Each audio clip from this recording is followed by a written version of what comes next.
Alright, so I'm going to show you how to install the custom firmware onto the Wii U. Alright, so first thing, you have to download a legitimate Nintendo DS game from the Nintendo eShop. That thing. So after you have downloaded that game, it's on your system, then we're going to go ahead and we're going to start up the internet browser.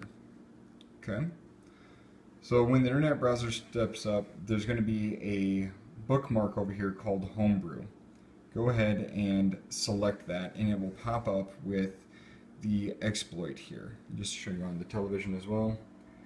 Alright, so after we've done that, go ahead and select any of these. Number 3 seems to be the one that I have the most success with.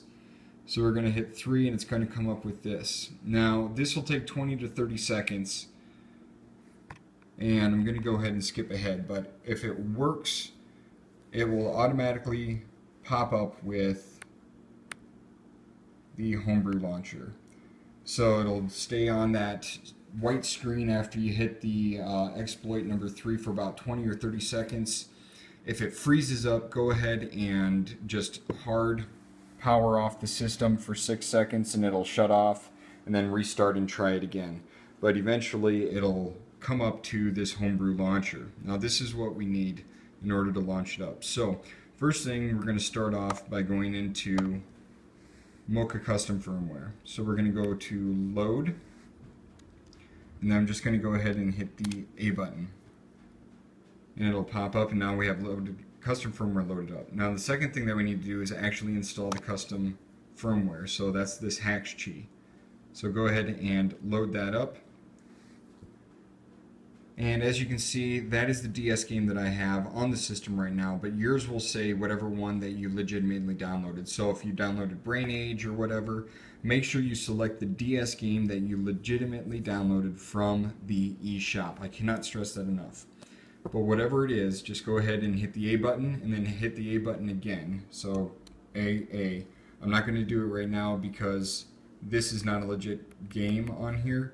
I'll show you what it'll change into though. So after you hit A twice, the system will actually restart. So I'm just hitting the home button to get back. And then after that has restarted, as you can see, showing here the restart. And here's another system that I already have it installed too. The icon that was the Brain Age or the Nintendo DS game will change to Haxchi.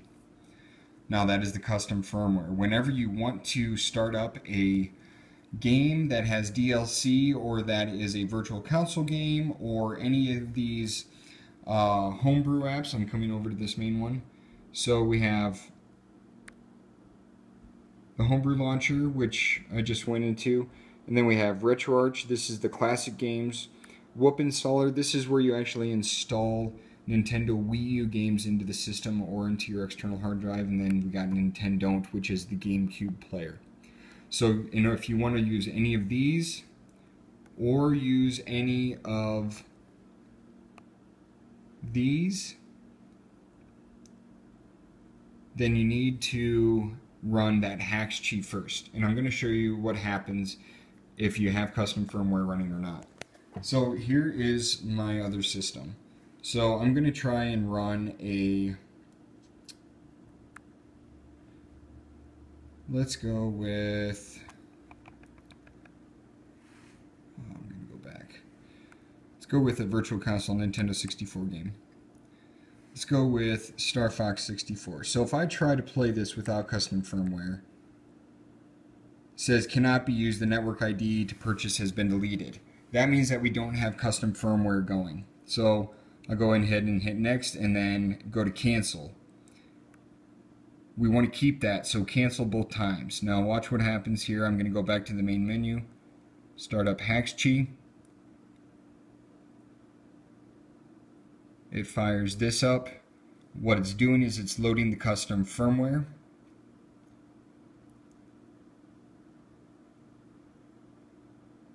Rebooting the system.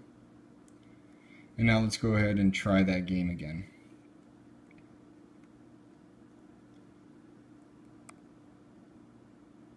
Star Fox 64. I'll turn the volume. And there we go. Alright, so that's how you do it. Pretty simple to install and to be able to play those other games that are on there. So every time that you want to play a virtual console game, just go ahead and run that Hax Chief, and there you go.